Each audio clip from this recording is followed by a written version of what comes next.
I'd like to call to order the meeting for the Nantucket Memorial Airport Commission for January 12, 2016. Reminder that this meeting is both being audio and video recorded. On reflection, I would like to suggest that the agenda be amended slightly so that item 8 is heard right after item 5, because I think it really fits in with with leases and contracts. So unless somebody objects, I will plan to take it up in that order. Is that all right? Mm-hmm. Thank you. Are there any comments or additions or corrections on the minutes of December 8th? We have a motion to approve, please. To make that motion. Is there a second? I'll second. Thank you. All in favor? Aye. Aye. Aye. How about the motion, the minutes of the meeting of December 22nd, 2015? Motion to approve. Thank you. I'll second. Thank you. All those in favor? Aye. May I have a motion to ratify the warrant of December 23 and approve the warrant of January 13th, 2016? So moved. Second. Thank you. All those in favor? Aye. Opposed? Carried unanimously. Public comment? Is there public comment at this time?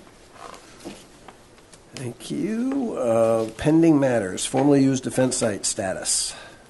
Mr. Rafter. Most recent update, the Army Corps of Engineers is on site. They got on island, I believe, last night, and they're working to inspect, investigate Stockpile X, and hopefully find nothing in there, but it's moving along well. So, and when do they expect to be finished? I would have to ask Noah. Do you know what their time frame is? Noah Carberg, Environmental Coordinator. They're anticipating Friday afternoon. Thank you. And is this it, basically? If they don't find anything here, are we at the end of the... I'll let Noah answer that. There are still two separate and parallel processes. We'll know more about the extent of those in March with a draft remedial investigation document from the Corps.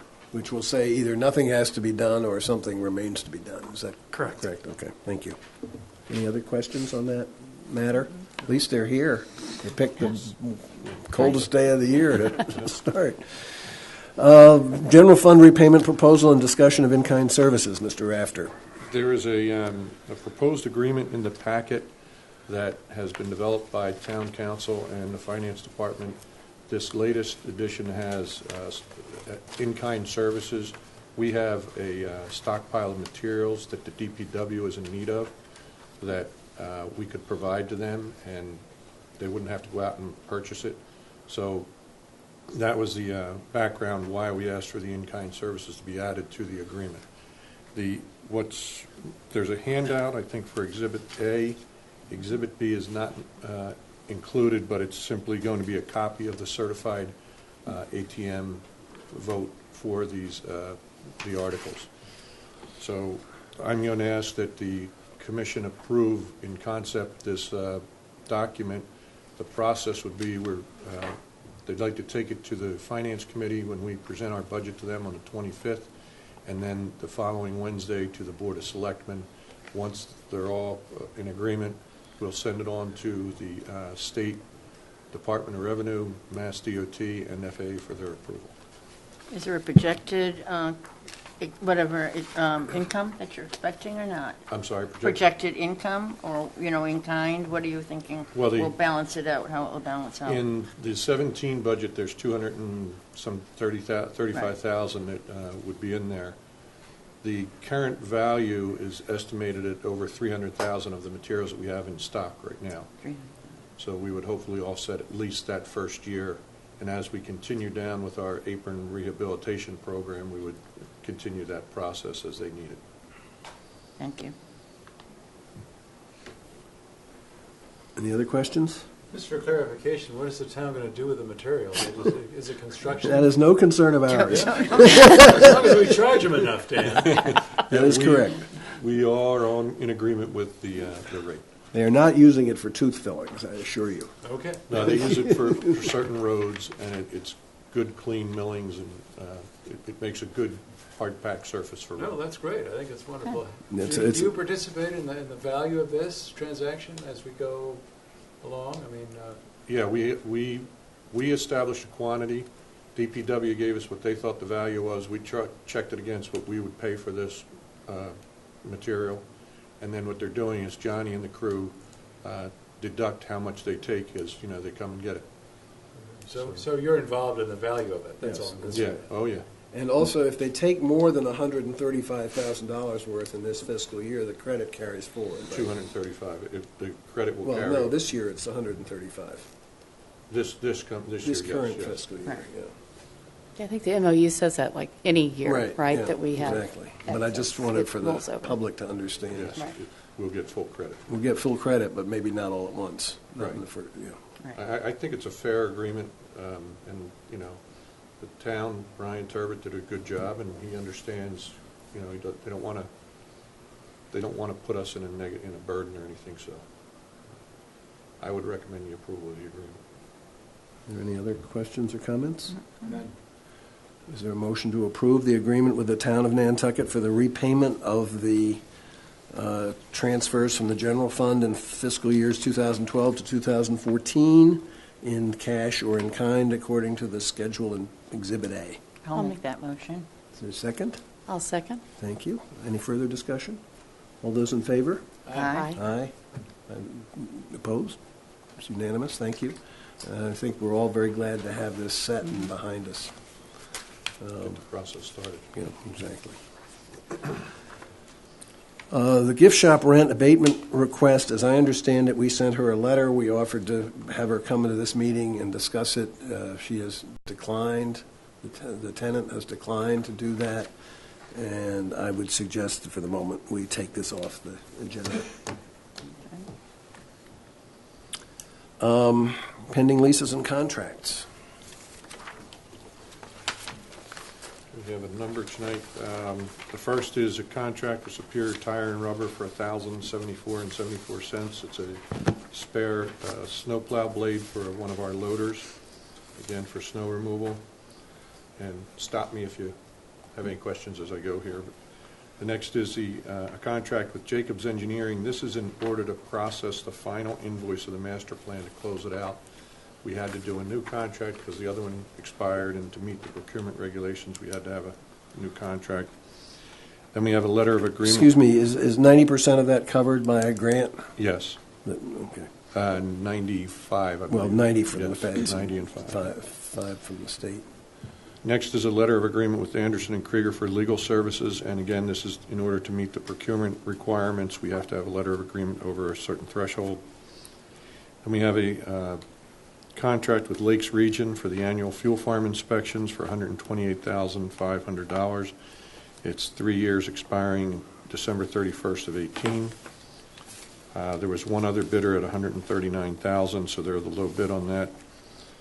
We also have a contract with Schmidt Equipment for $60,000, and that is the overhaul and repinning of our 1988 loader, which it's in desperate need of.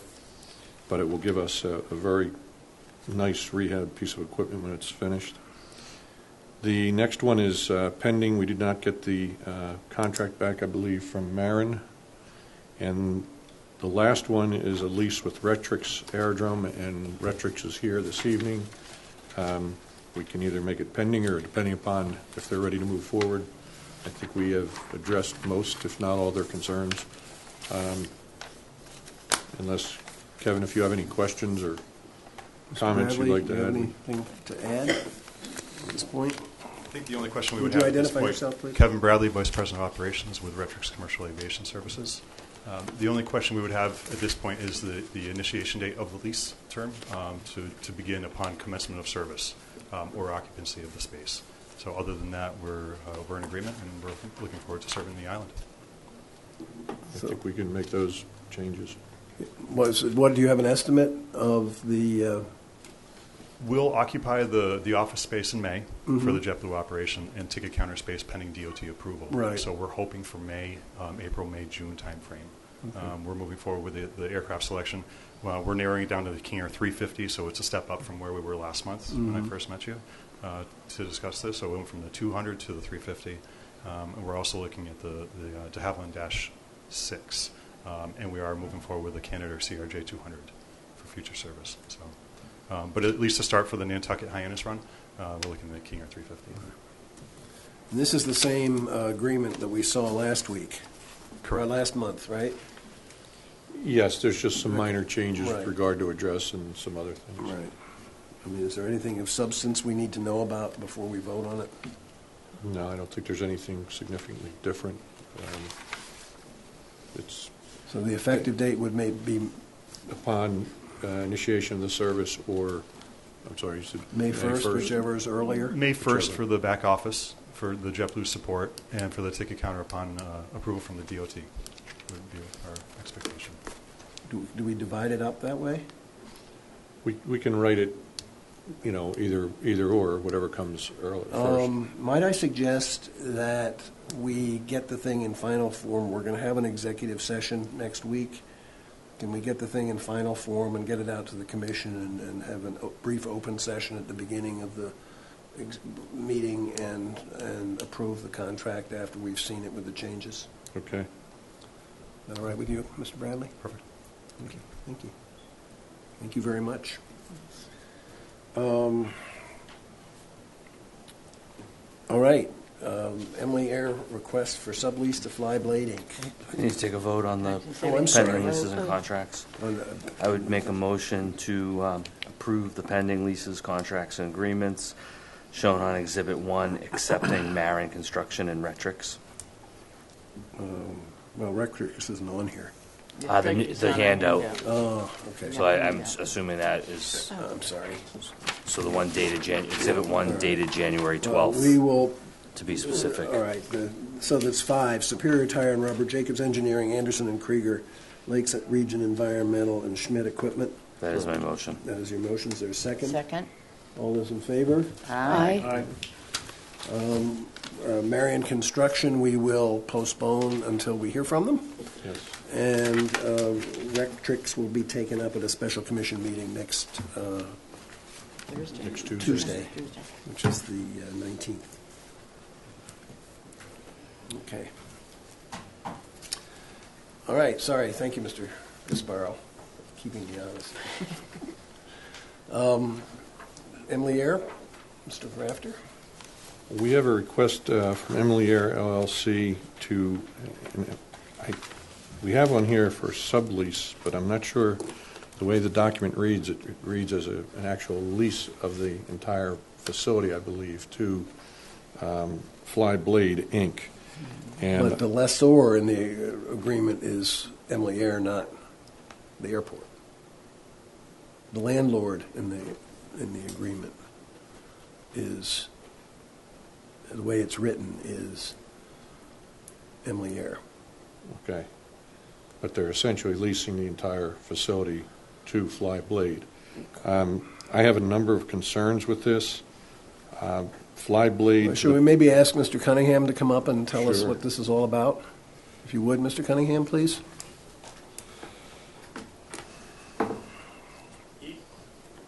Good evening. Would It you is a, identify yourself, please? Tom Cunningham, I am the managing member of Emily Air LLC. Thank you. This is a request to lease, since Emily Air LLC owns the hangar which sits on the ground lease for the airport, to Flyblade, which is a charter and operator of Pilatuses and caravans, and they have approached me about using the Hangar 1, which is the hangar that used to be Ocean Wings, was the tenant, to operate next summer and going forward, to bring chart there, to use that to as the staging area for their operations on and off of Nantucket, much as Ocean Wings has done for the last 20 years. So this would be, well, Ocean Wings hasn't done it for what, 2 or 3 years now? Ocean Wings did it as of last October. Last October, okay. But this is business which, for anybody else, would go through the FBO. Is that correct? Any other charter operator? Yeah, well, I'm not sure I understand. for any other charter operator operating, coming to Nantucket. I'd like to clarify. This is the first I've heard that they actually operate aircraft. My understanding is they are not an aircraft operator. On their website, it specifically says on the bottom that they do not provide the service. So to the best of my knowledge, they're not regulated by FAA or DOT or have any certificates. That's my understanding. I can't speak to that. I just looked at their website, and they have a disclaimer on the very bottom that indicates that they don't provide the service.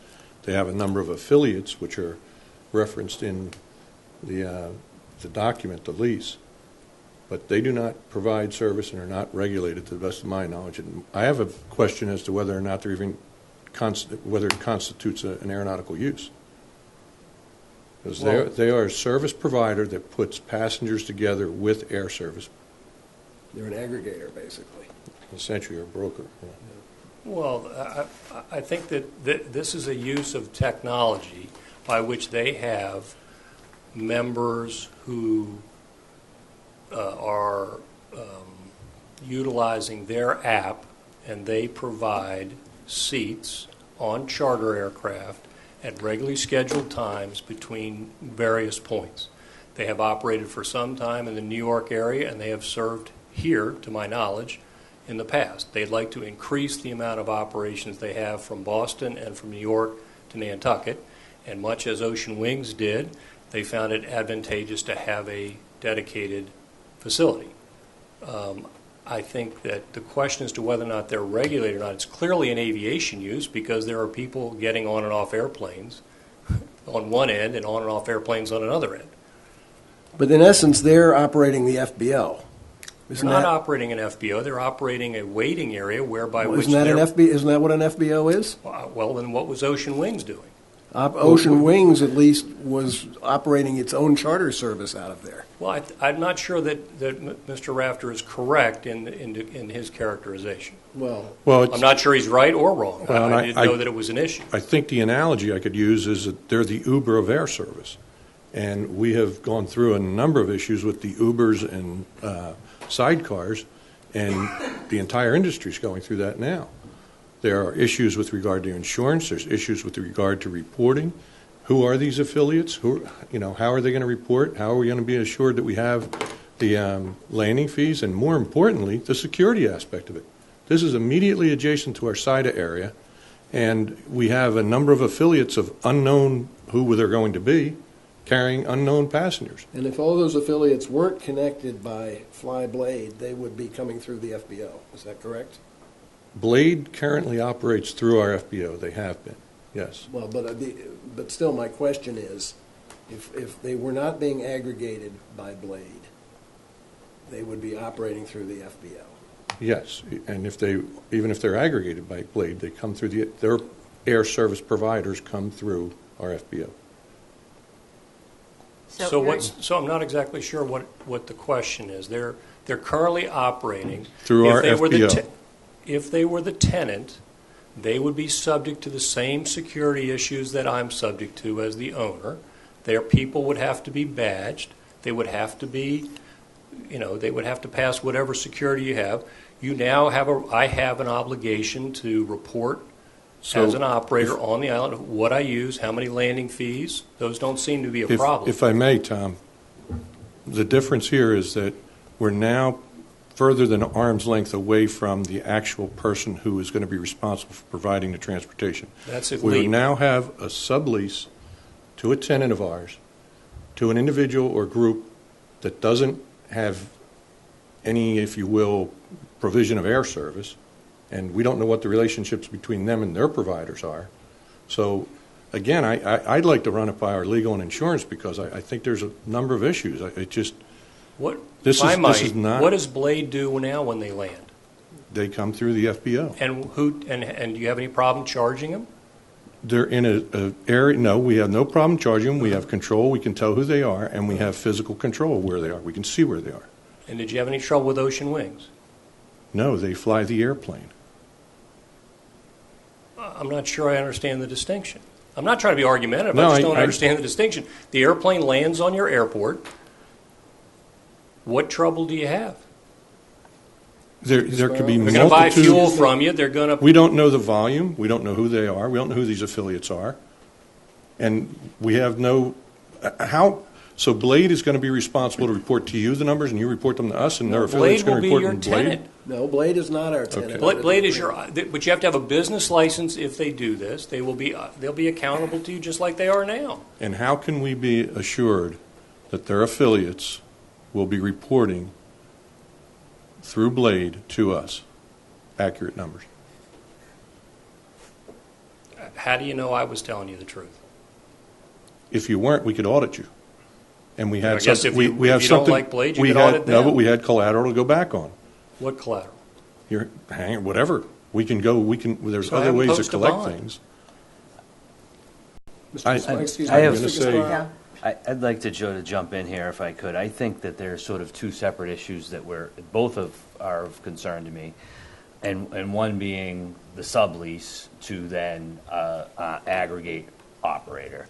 But then that sort of just came up tonight. It wasn't something that, honestly, my first concern when I read this was understanding that we've built the FBO building, that our operation that we're trying to, as the airport, promote and use is that FBO building, and that should be the base, the center of operations through which passengers come and go, and that we shouldn't have a side, operation of charter business, whether or not Ocean Wings was doing that or not.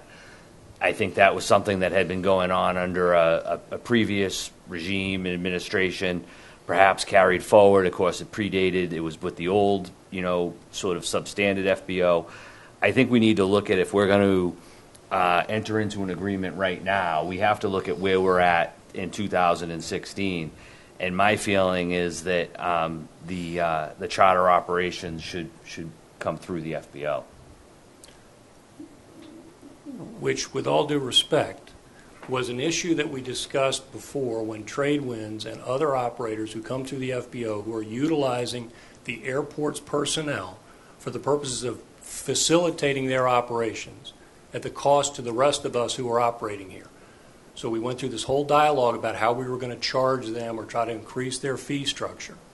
So here you have somebody, Which we've done. I understand that. So here you have somebody who's willing to staff their own ramp, pay for it themselves, buy fuel from you, and utilize it away from a congested area in the airport, which in the summertime, the ramp's not exactly uncongested. So here's somebody willing to pay to bring... The north ramp is fairly congested too, only with commercial. But okay. Look, if the issue is you don't want to do it, that's fine. I just don't understand the distinction here. I mean, this has been going on for 20 Excuse me, Mr. years. Cunningham, it has not been going on for years. This is a different type of operation. Yeah. And even if it had been going on for years, as Mr. Gasparo pointed out, this is a new day and a new regime. And,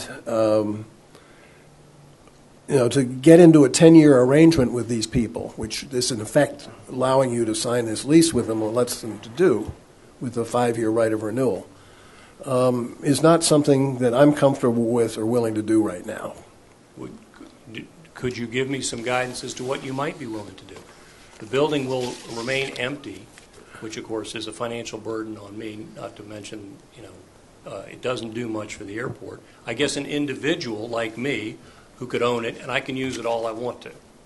That's correct. All right, well, then I'll find somebody to buy it, because otherwise it's an unworkable situation. Well, that's your decision.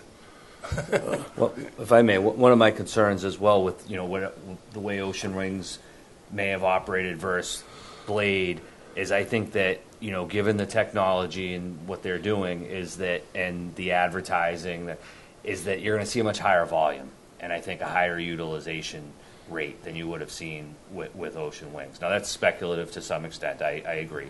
But I think that's also what our responsibility is here as we look at this, is to think what might be the impacts, and we have to think about, if I sign something today, how might that negatively impact the overall management, operation, care, custody, and control. And so that's where I'm uncomfortable, is that this could as Tom has said, I agree. When you think about the JetBlue, the North Ramp, I know that maybe when you get over to that corner, it's not as congested, but obviously, Getting coming there. and going from there is quite busy. Now, in July and August, I mean, we have to admit that, we're facing capacity If I type may issues. just so everyone's aware, we moved the sideline a little further towards the Hangar 1 for additional space because of the number of times that we have 2 JetBlues on the ground at the same time.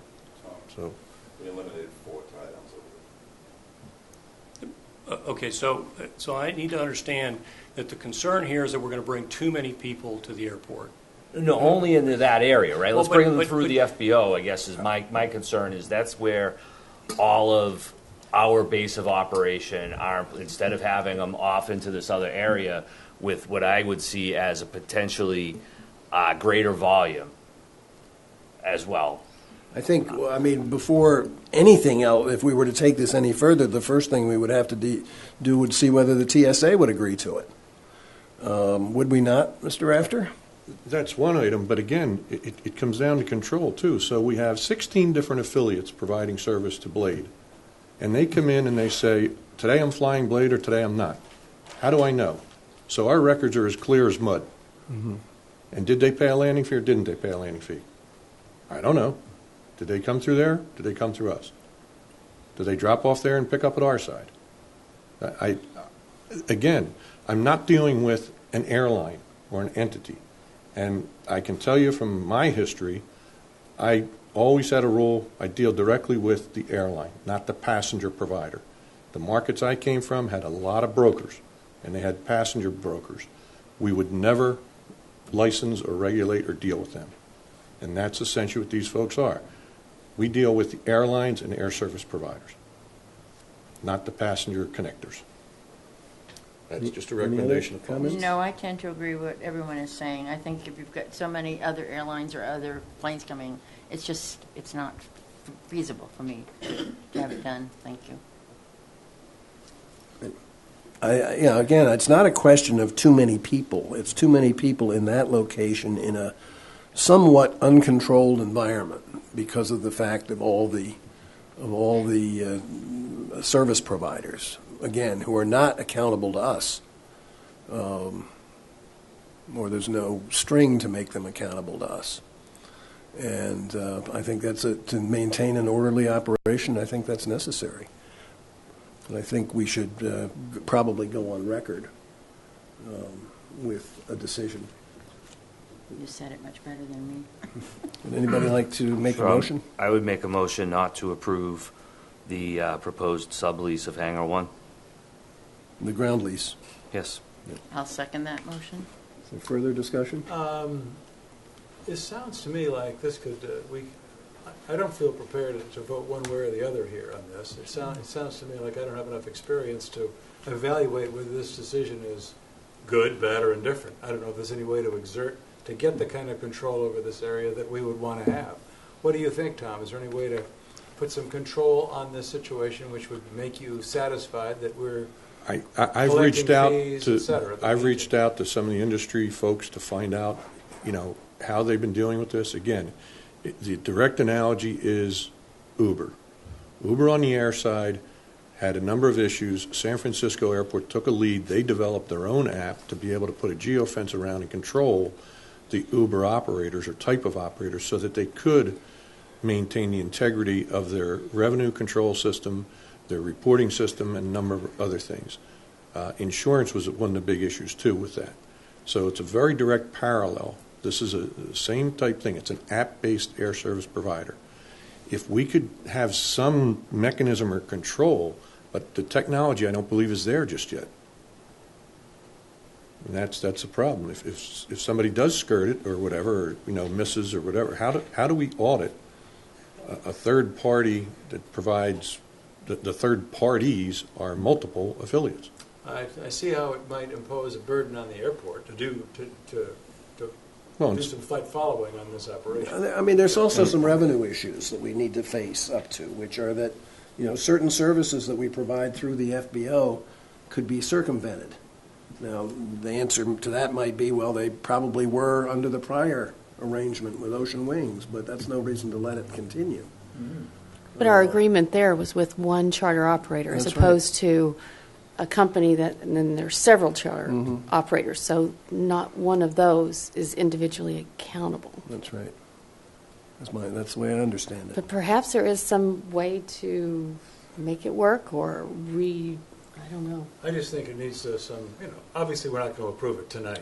I'm in no position to approve it Well, the tonight. question is, do we disapprove it tonight? And I think there is a sentiment to do that, but on the other hand, Well, do there we is need- also, we can also go out and look for some more, we have a motion on the floor, but we can go out and try to get some more information and see whether there's anything that would change some of our minds on this. Well, I think we're always interested in increasing the revenues of the airport. Certainly, we need to do that. If we could put the right controls in here.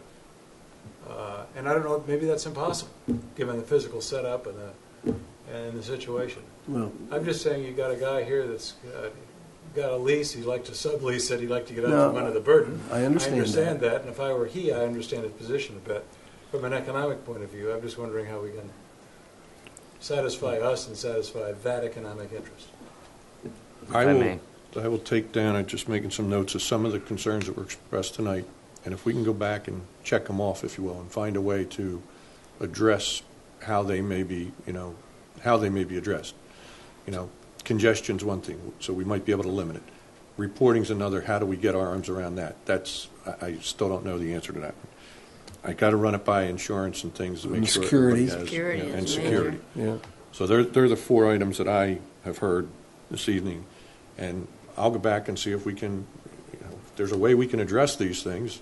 I agree, Tony. I mean, I'm not trying to stymie business at all. But Well, I would think that Mr. Cunningham wants to help you Yeah. do that and No, satisfy those interests. That's fine. I think this could have used a little groundwork before we came to this point. That's all. I would say that if we were going to go that route, that a large extent, the burden is on the applicant.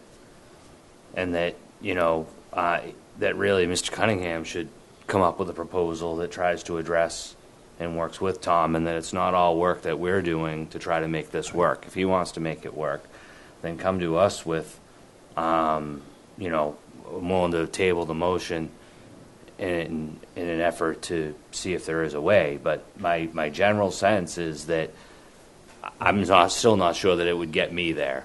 I think that the charter business should come through the FBO, and that's just sort of the way I feel that we should have the operation run. If they want to use the hangar for other purposes than staging passengers, for a place to either overnight the planes or to have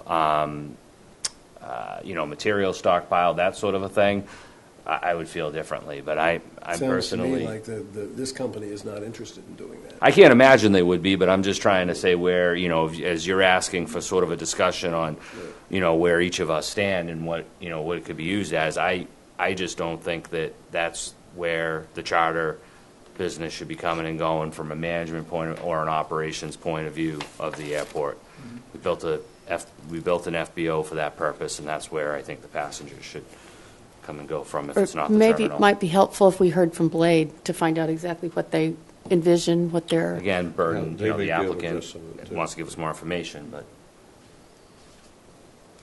Are you willing I'll to- withdraw the motion. If you want to table this to the following meeting, that would be fine.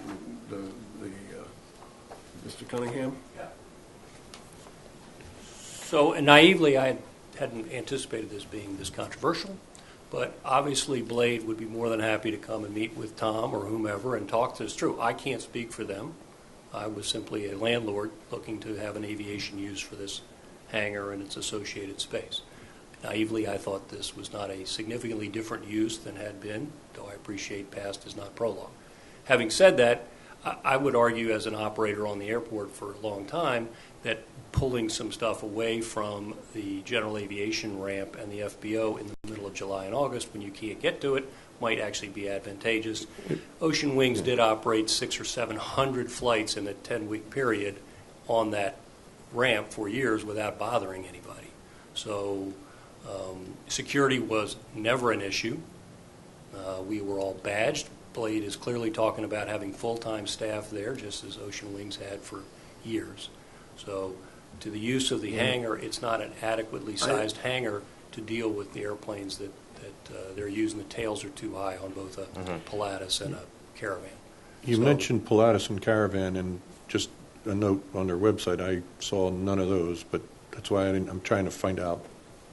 She If they said have a list of the airplanes. woman, I saw Melissa, the email. Melissa That's- Tomkiel, who's the president of the Fixed Wing Division of Blade, has indicated to me and indicated in writing in response to a question that they would be using Caravans and they would be using PC-12s, which Tradewinds uses both of those aircraft. And they fit that's- on that ramp. 'cause That's the clearly- kind of thing we would be concerned about, too, just making sure it's limited to a special, Well, specific type. once again, I think in order for us to move forward, which I candidly would like to do, I mean, I think it would be nice to have this volume come through the airport. They're going to be buying fuel and they'll be paying their fees. And to the extent that you all want control, which I understand, I'm not trying to circumvent that, I would suggest, and I'm happy to arrange Melissa to come meet if she had some idea about the specific concerns. If she can't overcome that threshold, then I understand that. But I think might I suggest that Mr. Gasparo has graciously withdrawn his motion, and I would suggest that Melissa Tomkiel get in touch with Mr. Rafter, talk about the issues with him, and then come to the next meeting and talk about how she's prepared to address them. happy to do it. Okay. All right? Thank you. Yes. Thank you. Thank you.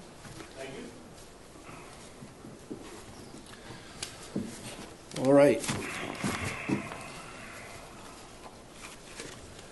My agenda. And you're on to air service, right? Yep. Yes. There was a handout for that, too. Yep. Okay. I'm sorry. Go ahead, Mr. Rafter. On the air service side of things, we continue to work with legal counsel to address the relevant issues regarding the Island Air bankruptcy, and working closely with legal counsel, and they've already wrote to the trustee with regard to the leasehold space, and it looks favorable. Retrix, as you know, you heard tonight what their plans are. Yesterday, there was an air service forum held in Hyannis. The intent was to discuss a regional approach to improve off-season service. That was the initial intent. And subsequent to the meeting being set up, we had the events of Island Air, so there was some discussion regarding that and how to reinstate as much service as possible between the island and Hyannis, which we're glad to hear Retrix is going to be jumping into that market. One of the things that the outcomes that they wanted from that meeting was they were looking at what's called a Small Community Air Service Development grant, or SCASD grant. And this program is designed to be used in markets that are either have a pricing issue or a limited service level, and it's often used as what's called a revenue guarantee for airlines. The Hyannis folks were looking at trying to establish a SCASD grant to improve their overall service, but specifically to the off-season. We're working with them to contemplate a regional approach to the SCASD, where we may join as partners with them, and if we strengthen the connectivity between the island and the mainland, Hyannis, then that could possibly feed some of the service that they're looking to add as well. So from the SCASD approach and criteria that Washington has dictated, a regional approach is one of the things. Another criteria they look at is geographical diversity, which we certainly have. So 3 items that came out of it, action items, were that we need to get more empirical data on the actual demand, and we're going to have a follow-up meeting to identify exactly what the data points are that we need for that. We also then need to determine the specific service that would be requested, which airline servicing what points, and then determine what the ask is, because it is typically a public-private partnership where there's a match associated from the community. So yesterday it was a meeting held with a number of chambers on the Cape, as well as Nantucket Chamber. Myself, Dan, and Noah attended. P-Town was there. Cape Air was there. Martha's Vineyard was invited. They were unable to attend. But we're looking at, what would be the ask for the private side of this partnership. So we're going to follow up with the group in Hyannis and determine, first step, the data points that are necessary. One of the other issues, though, that was covered there and is in a handout from Andrew Bonney of Cape Air is an issue that faces, all of the airlines are facing, and it's the pilot shortage issue. I may have mentioned this previously, but the FAA changed their regulations. I believe it was 250 hours they had for pilot and command, up to 1,500 hours based on a crash in the past. And it's having a significant impact nationwide on the lack of pilots. We've been asked to work with our congressional delegation to make them aware of that. I'll be preparing letters and sending it on to them, and especially how acutely it affects a particular area such as our island. So we'll be contacting the congressional delegation to try to endorse I think if it's all right with you, Mr. Rafter, I'd like to have a vote on the, to get the commission's blessing for you to do that, Okay. and to delegate to you the details of the contact. That's all right with everybody? May I have a motion to that effect? I'll make that motion. Second? Further discussion? You look a little puzzled. Sorry, I'm reading something else. Not The you. next thing. Oh, Just playing yeah, the- no, I don't think I understand exactly what we're, The issue is that after the Colgan crash in Buffalo, right? where apparently both pilots had well over 1,500 hours. No, I understand of the service. increase in Well, the, just for everybody. Oh, okay. The FAA increased the service hours of time requirement for anybody authorized to fly an commercial airplane commercial, yeah. to 1,500 hours from 250 hours. Yeah, one of the stupider rules I've heard, but that's our government bureaucracy again at work. People not knowing a darn thing about what they're Well, talking about. apparently makes up getting an a lot arbitrary of heat, rule. a lot of heat from the families and others who were affected by it. Yes. Apparently they have a fairly strong lobbying effort.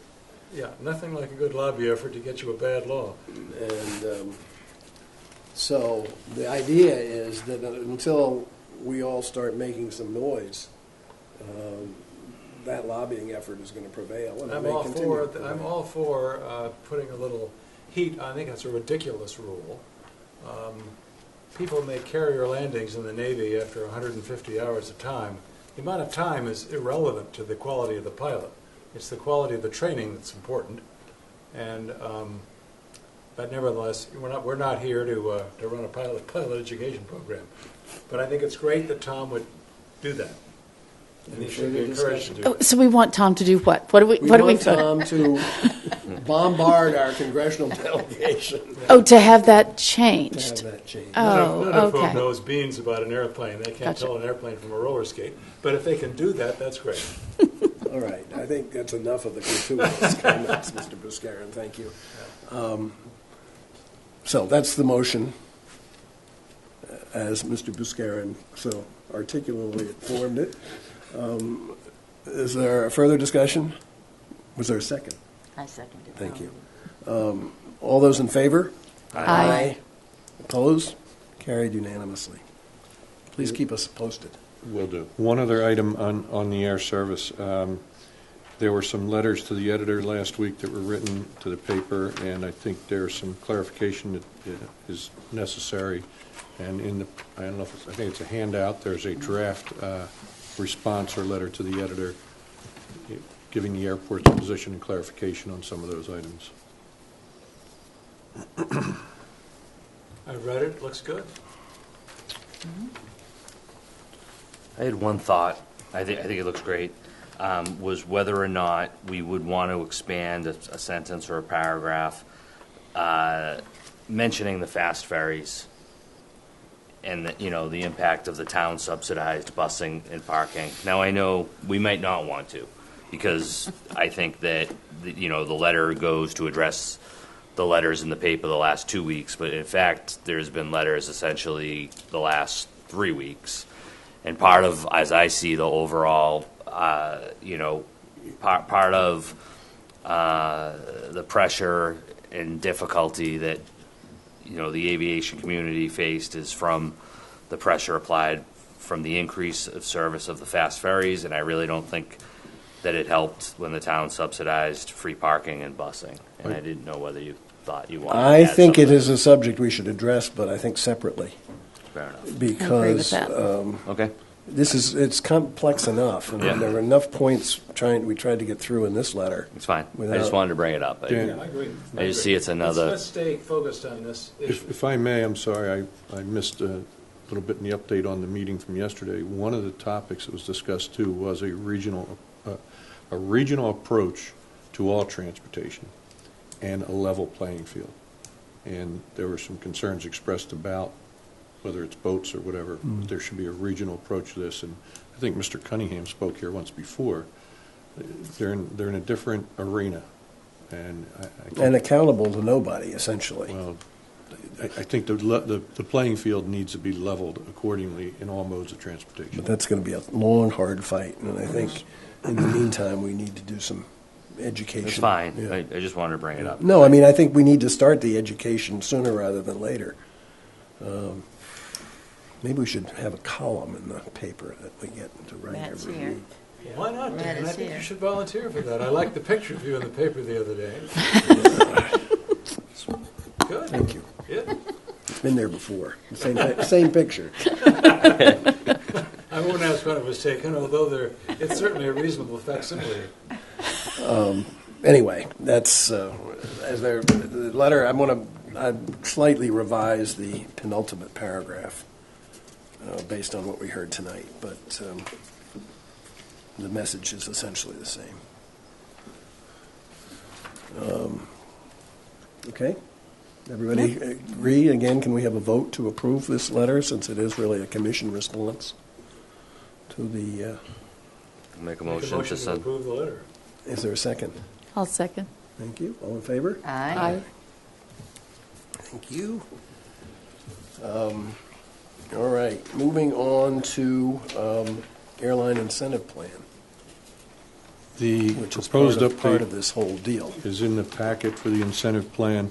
I believe there's a handout because we had some last-minute comments received from the regional FAA. Washington FAA is still not weighed in. But essentially what we were looking to do in an effort to try to reinstate some of the connectivity between the island and Hyannis, we added a category of essential destination where we would provide a discount of 50% for the first 6 months on landing fees and then a 25% discount for the next 3 months. We also clarified under the new entrance language, it was it was not clear at all about what other incentives were available to the new entrants, and it essentially was clarified that to identify that they were eligible for the other discounts identified in the program if they qualified. Again, it was sent to FAA. We received local comment, but we're waiting for the other, and that's the proposed change. They're the proposed changes at this point. How would that impact Cape Air, which is currently providing the service?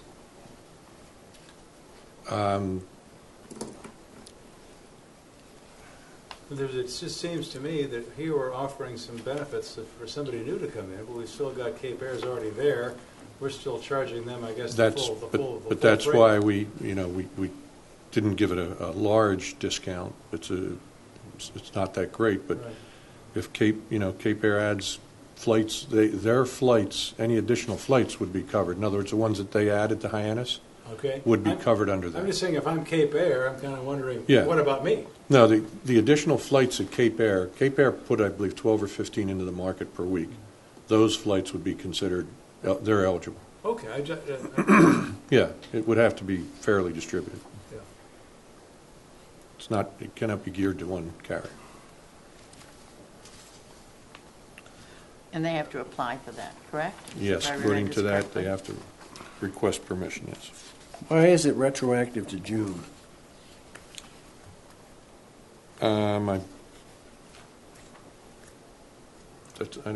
I think that might be some old language, I have to look. Should it be should the effective date be as of the vote? Or I would make it retroactive to January 1st. January 1st is probably the best, I think, if anything. 2016? 2016. Yeah. I had one question, Yes, sir. which would be, would it be Tom's recommendation that this could be approved tonight, subject to comments from FAA, or is it something that, given that those comments could be substantive enough that we might want to discuss them again, that this should be held? I would approve it in concept, and if there were no significant changes, we would move forward. If there were significant, we'd bring it back. The change that was made by the local FAA just added some clarity to some of the definition. I forget the exact one, but there was the ones in parentheses that identify what's essential services, and the other was critical services. So should we sort of put this on, table it until we get all the comments back, and We then can do that, especially if it's retroactive. Yeah, I don't see it as a- That's what I was thinking. I think that would be the advisable approach. Everybody is otherwise But in on board general- with it. Yeah. Yes, yeah, Okay. it's good. As long as they're not disadvantaging people that are already providing our service. No. Okay. Solar ATM articles. I had Yes. one question, if I could, first, because I'm not sure where this falls in the sort of the last couple of discussions, but there was the handout in one of them that was the email from Andrew Cape Vine. Air. Yeah, I'm going to cover that. Okay. The second part, there was Yeah, a you're going to pilot do that in shortage and manager's the freight. report or something we'll Yes. talk about? Okay, thanks. I There's just some other wanted to... related issues to that second one. Okay, thank you.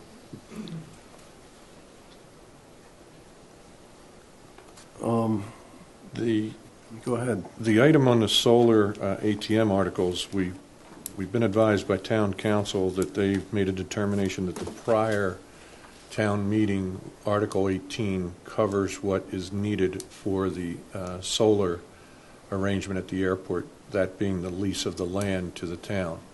So the commission, as I understand it, has the authorization to approve the long-term agreement for lease of airport, the specific airport land that we've identified for solar use, subject to, again, commission approval and also Board of Selectmen and FinCom approval. So they would have to bring back to the commission a business arrangement that was acceptable to the airport commission, and then it would have to be approved by FinCom and Board of Selectmen. Is that about right? No? Got it right. Is anybody interested in building a solar array out there? If you recall, Tony, we turned this over to the town. The town does have somebody that is interested, but we have not yet seen any specific business terms or arrangement yet. Obviously, if they want to get some land from But us, we they're- wouldn't fight them too hard on that. But we'd like to see Well, the terms first. Of course, yeah. But There are other articles that are needed, though, as I understand it, to complete this transaction, that the town needs to have as well. Right. What I might suggest is, once they come up with a pro forma, that we convene a meeting of the Energy and Environment Subcommittee, and then take it from there. Sounds good. Agreed? Okay. But we don't have the bottom line is we will not have any commission-sponsored articles on this subject at No. town meeting. After a lot of backing and filling. We thought we were covered, then we were told we're not, now we're told we'll be, so. All right, Mr. Rafter, the floor is yours once again. On the project updates, I'm requesting that the commission approve a policy to allow the same type of approval you gave me for change orders up to $10,000 on the air traffic control tower job that was similar to what was done on the GA building.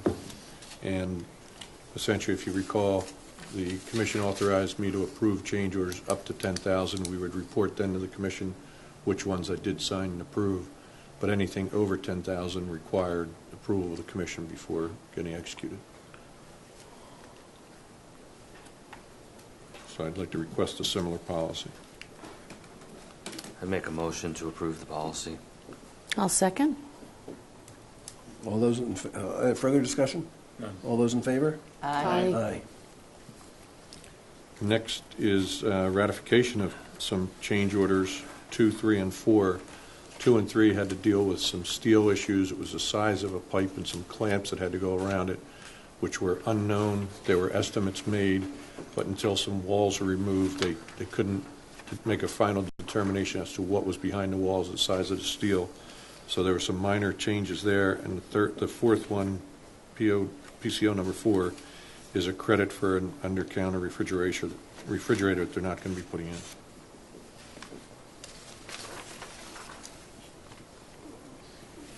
So you're seeking our approval of those? Yes. Handle them all together? Everybody happy with that? Yeah, make a That's good. motion to ratify PCOs 2, 3, and 4. Second? Further discussion? No. All those in favor? Aye. Opposed? It's unanimous, thank you.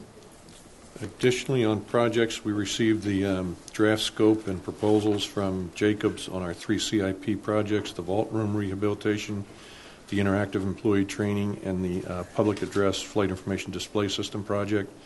We're still considering the possibility of a design-build approach to the public address and flight information display system project if time allows. Now, I know that sounds a little crazy because typically design-build is a faster process, but we're going to have to put together an RFP and things like that. So I'll be meeting with Jacobs to review some of these and determine the best approach, but I'm also, myself and some others, some staff have reviewed some of the proposals and have some questions and concerns that we're going to review with Jacobs.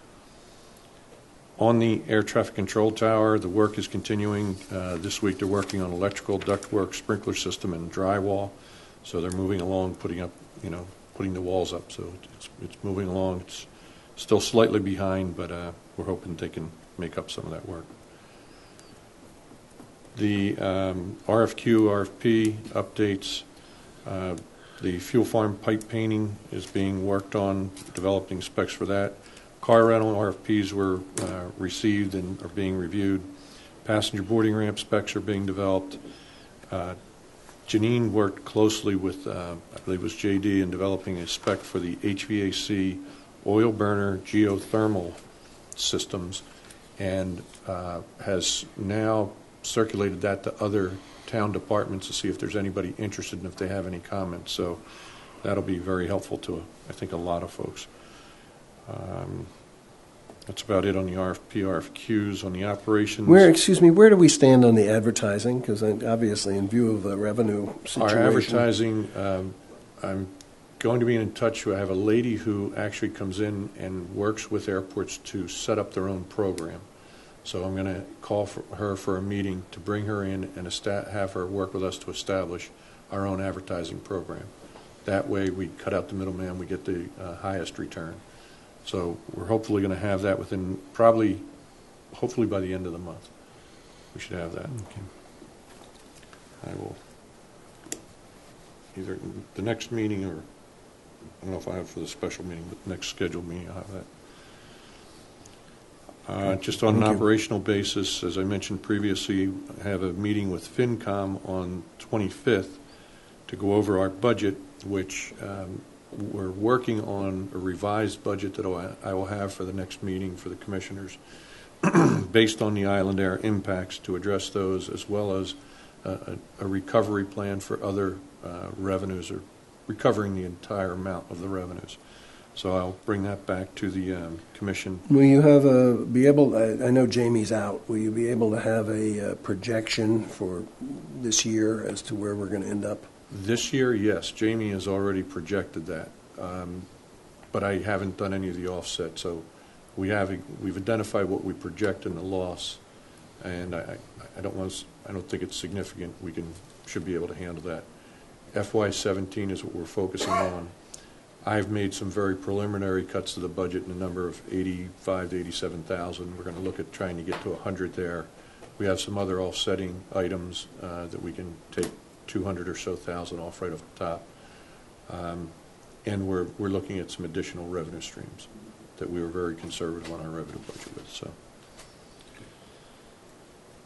The fire truck engine repairs, we're proceeding with the procurement process to try to get that accomplished under emergency.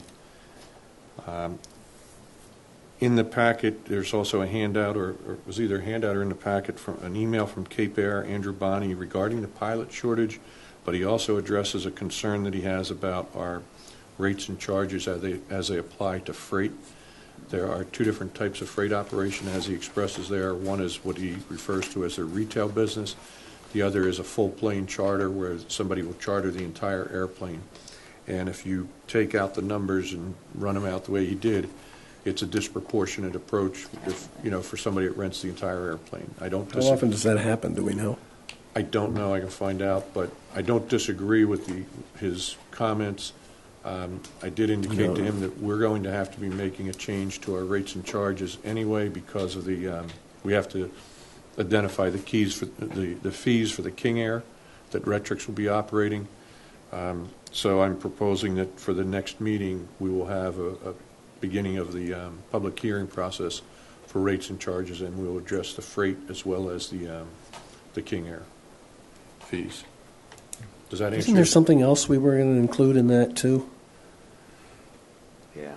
There was something else we were going to include in the rates and charges hearing. Oh, a something minimum business for event fee. Special Yeah. Event fees. Special right. event Right. fees. We were going to look at some kind of.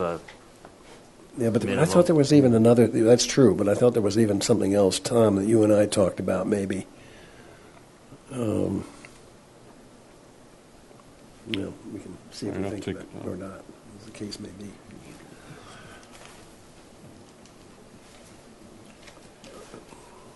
Did that address your question, Arthur, about the email? Yep. Very good. Thank you. Okay. Let's see what else we have here. Statistics. November operations with fuel and noise for December. Operations are actually up for November 3%, and year-to-date still up 2.1%. The enplanements are down, however, 10% for the month and 4.5 for year-to-date. You can see here where Cape Air was up 10%, but when you look at Island Air and Nantucket Air, Nantucket Air is down 38%. That's their service to Hyannis. So monthly total there is down 10%. This is interesting. Cape Air Boston is showing an increase of 6% in their enplanements for the month of November. So Boston is still holding its own. New Bedford saw a decent increase over last year for the month of November, 37%. So, and this is the Hyannis. You can see it's Hyannis is not doing very well, especially now at the demise of Island Air, unfortunately. The Vineyard is down slightly. So again, the enplanements are still dropping, and we'll see a significant drop, as we move forward with December. We're trying to obtain the December numbers from Island through the 11th when they cease their operation. Jet fuel for November was down 36%.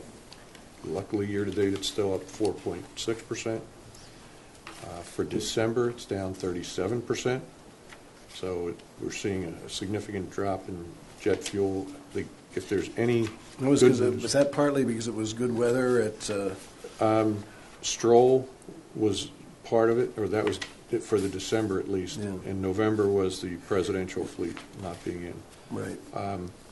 If there's any good news, they're high percentages, but it's the time of year when a percentage high doesn't equate to an actual number of gallons that are significant. So if it was a high percentage in the summer, we'd be very concerned. Mr. Cunningham, I'll recognize you in a few minutes after Mr. I was just going to offer something on your question on freight. Okay, hang on. Avgas is up for November 14.2 and year-to-date 5.4, and for December it's also up 8%, so that's good news. On freight, that's down 11% for the month of November, that's a typo, it should be November, and year-to-date down 2.6%. And then on noise complaints in November, last year we had 3, 2 this year.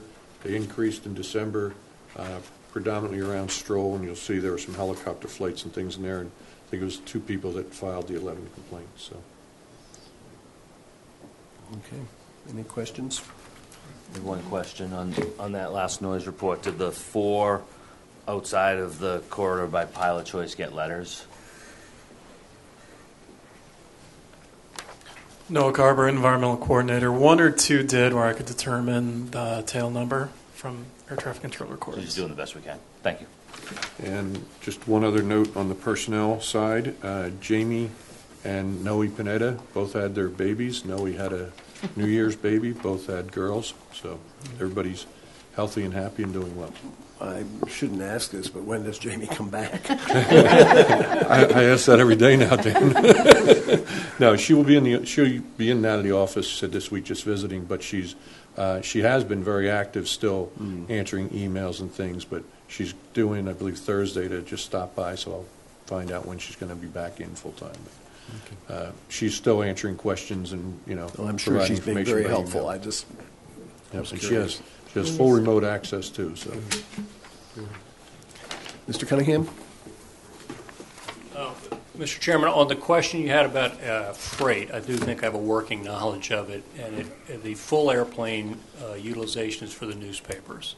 So That's right. the newspapers Is that still true? I can't say. I don't operate the freight business Yeah, I anymore. mean, was it still true in Yes, sir. early December and Oh, yes, November? sir. I mean, the newspapers charter dedicated airplanes with varying frequency throughout the year. In the summer, obviously, it's more frequent because there are, and when I say more frequent, almost every day of the week, Monday through, actually every day of the week, we had a dedicated charter. In the wintertime, it's usually Thursdays and Sundays because obviously the Inky Mirror and the New York Times and the Boston Globe on Sunday are of larger weights, and so there were dedicated charters just for the newspaper. All the other freight would operate as partial loads on Retail. airplanes. And that's exactly what Mr. Bonney said too. That's why they're looking for it, because they're trying to get the newspaper business. So you're actually Thank you very much, exactly Mr. right. Cunningham. All right. Are there any commissioners' comments at this time? None. Public comments?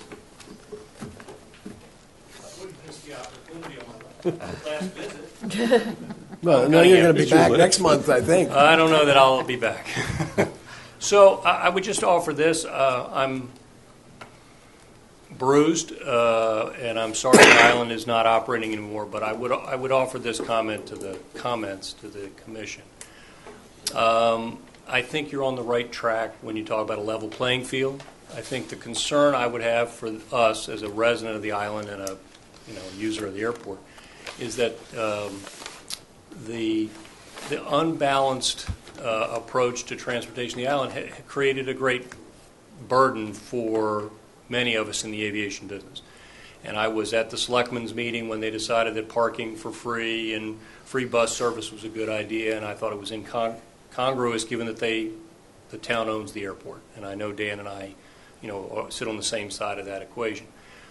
I would tell you that this airport has some challenges going forward, and I know you guys are doing the best you can, but the costs of operating in and out of here are significant. I think the incentives are intriguing, but I would also suggest to you that more is, unfortunately I'm going to suggest to you more is probably appropriate if you're going to attract and retain service. I think you will attract it. The question is, will you be able to retain it? And, I can give you chapter and verse on numbers, and Tom Rafter and I know these. When you're talking about having a Saturday or a Sunday in the December, not around Stroll, where your total passenger count is 50 people, it's a little hard to operate all day long for that. And those people are on the boats. There's no question about it. The boat, if you think about it, used to be a 15-minute flight for which you paid $40, $35. And the comparison was you had a 2-hour and 20-minute boat ride that had plastic seats and smelled like diesel fuel.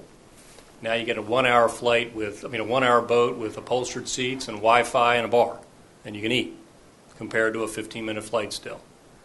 Or an 18-minute flight because, I'm not trying to, retread, but, the noise abatement procedures increase the lengths of the flights.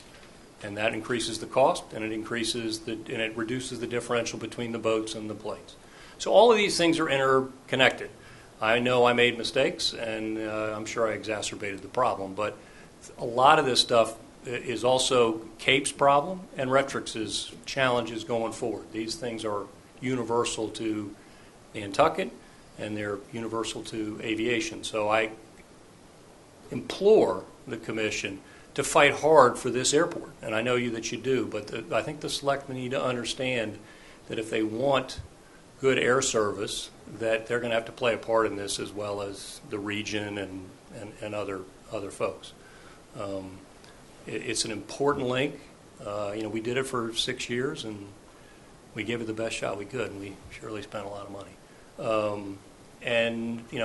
Between noise abatement and PFCs and other things, which are not unique to Nantucket. Hyannis was doing their part, and at the same time the boats, it was just hard to operate. But you all really need to think about those things, and I'm not saying you're not thinking about them, but there are only so many things that you can overcome as an operator. We still have to fly safely, we still have to deal with the pilot shortage, which cost us dearly this year. So I just commend you all that you got to think about how you're going to attract it, but how you're going to retain it. And I think you got to have a dialogue with your operators about the impact of these what appear to be disparate or unconnected factors: free parking, free bus service, PFCs, noise abatement procedures, and whatnot. It's all cumulative, and it all has in our case, it had it was a death knell. But I have, I answer any questions anybody has. I have a fairly good working knowledge of what it's like to operate here. But thank you for your time. And Thank you. Sorry for the confusion around the other lease. I didn't realize that. I will have Miss Tom Keel, I think she's still Miss, prepared. Thank you. Thank you. Yes. Thank you. All right. Anything else from anybody? I will entertain a motion to go into executive session under General Law, Chapter 30A, 21, Section 21A, to review executive session minutes and to discuss 3 matters that are enumerated in the agenda.